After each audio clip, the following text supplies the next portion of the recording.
like example, we would like to just touch a little bit about the relationship as like one of the, let's say, most of the clients, relationship questions. So we're gonna share with you some insight on relationship.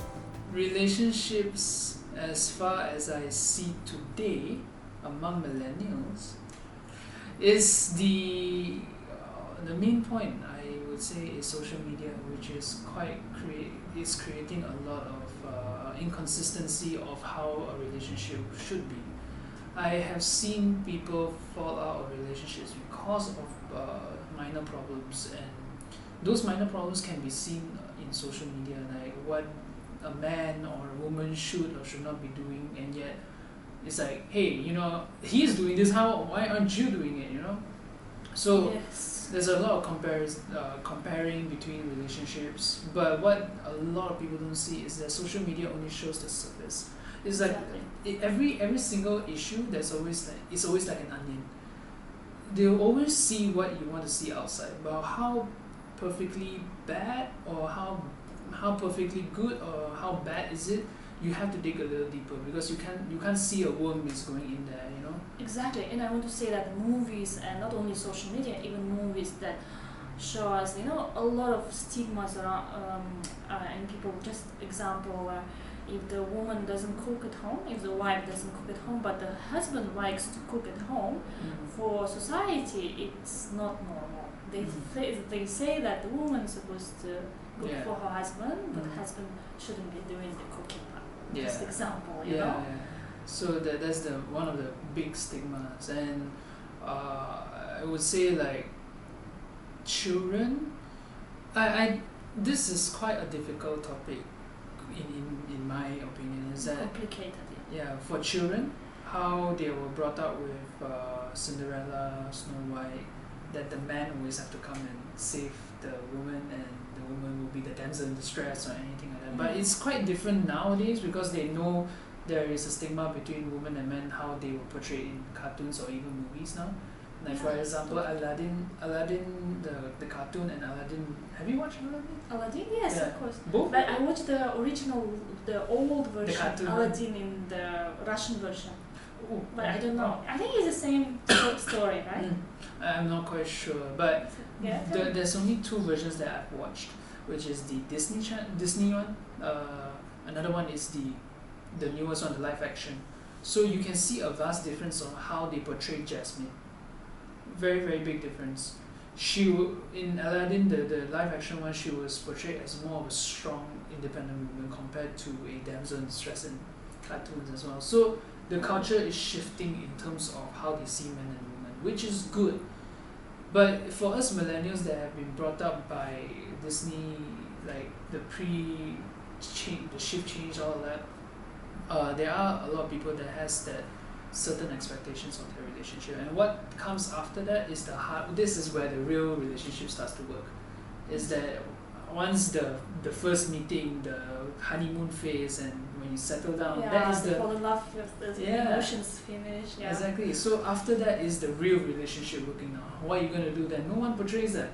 Or they always portray the sweet parts. Yeah. Exactly what I hate about movies and Korean dramas, where they just cut the sweet moments with the nice music, Yes. They don't really. Nobody teach us, right? Nobody, not at school, not even our parents. Like the one that we see when we are growing up with our family, parents. When I saw it, just my personally, when my parents fight with each other, I always ask myself the question: why should I get married if I will have exactly like this kind of family? For me, because I think like what you see in your parents is exactly that it's going to happen with your own family. But it was also again wrong, not a concept, again your own subconscious statement or conscious statement think exactly it's going to be like this. It doesn't have to be like that. It can be totally different. It can be totally different from the way in movies portrayed. It could be totally different in your scenario. So this is where we learn about schema therapy. So schemas, I believe, We can talk about schemas, right? Can. One of the therapies in psychology, there are like around 400 therapies, and one of them called schema therapy. I'm going to write it down below. You can do your own research about it. I have also heard about the schema therapy so much in this place. But please tell them, what is the schema therapy? So schema basically is a schematics of your psychological perspective of the world. So how it is that every time you go around, your schemas can go up and down. And for example, certain schema would be among Asians, I would say, is the unrelenting standards, which is there is a certain standard that to uphold, which is that's why perfectionists have a problem. It's because there are standards that cannot be reached. Not even human can reach sometimes. Yeah, and they suffer because of that, but they don't realize sometimes. Yeah, so I've seen my friends who got 95 and still not satisfied with their work. So you can see that unrelenting standards is quite high. The schema for unrelenting standards is quite high. And usually these schemas are triggered or brought upon by parents, because the only role models they have in their home when they are younger is their parents and whoever has an authority figure over them. So their schema changes along the way, and I would say some schema would be there forever because that's what makes you. But there are schemas that can develop in your adolescence or your adulthood as well.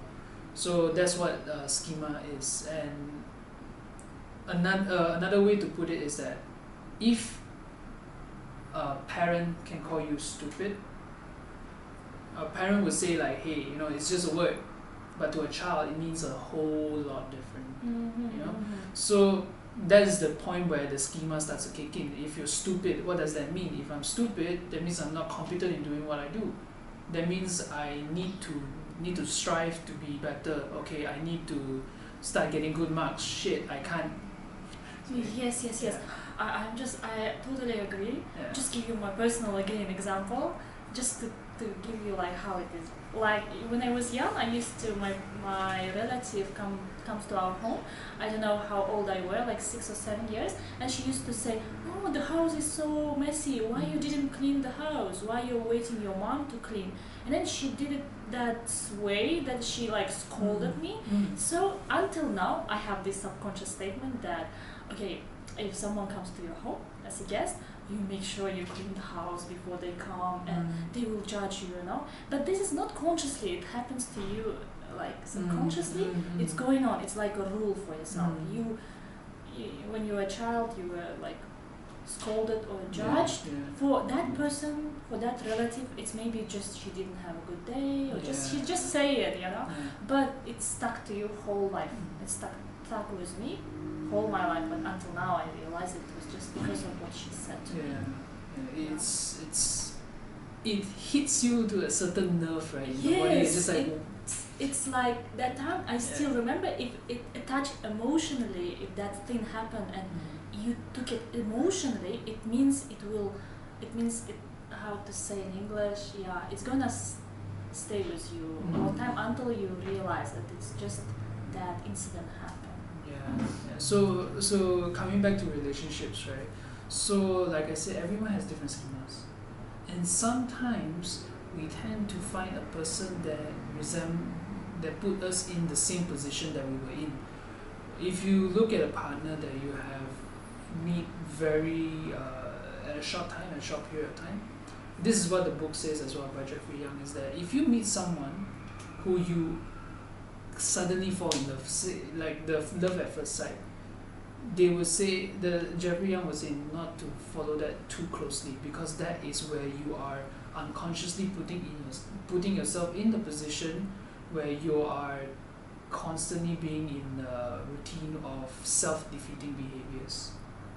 Self-defeating. Yeah. Okay. So relationships that is very volatile, very quick, very instant, they will trigger a lot of childhood experiences that you might not have been having when you were a child, or they are repeating the same trauma that you have went through.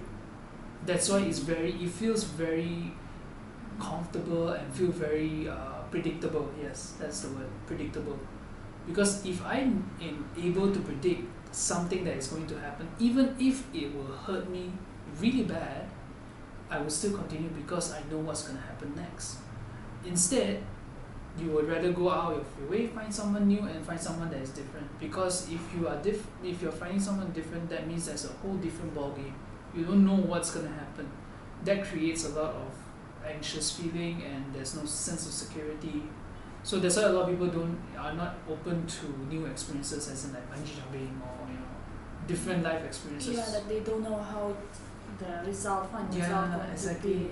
So you are saying, if I was listening carefully, we fall in love with the people who are very similar to ourselves, who have had a similar family trauma or situation or whatever your schema is, similar schema. So it's not only similar schema, but the person that is triggering your schema. Do you get what I mean? Triggering, yes. You see, it makes sense. If you like someone, there is a reason why you like that person. Either that person has a similar view with you, like views or something similar, or if that person triggers in you some emotion that you have in yourself.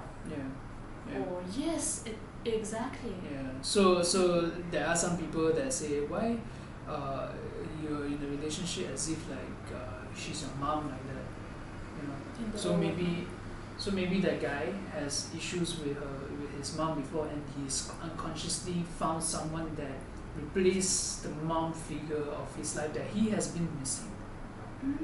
So that creates a strain between the relationship, because no woman wants to be the mother of their partner, right? Yes. So this will cause a strain. So this is something that you need to understand as a couple, is that are these things triggering your childhood experiences? Are you loving her because of certain reasons? Is she taking care of you because you want to be taken care of, not because you had a relationship with your mom? All that. You have to find all these small triggers to understand your relationship more. That's why I think sometimes when you fall in love with someone and it didn't work out, usually it has also a reason why it didn't work out. Maybe it's the best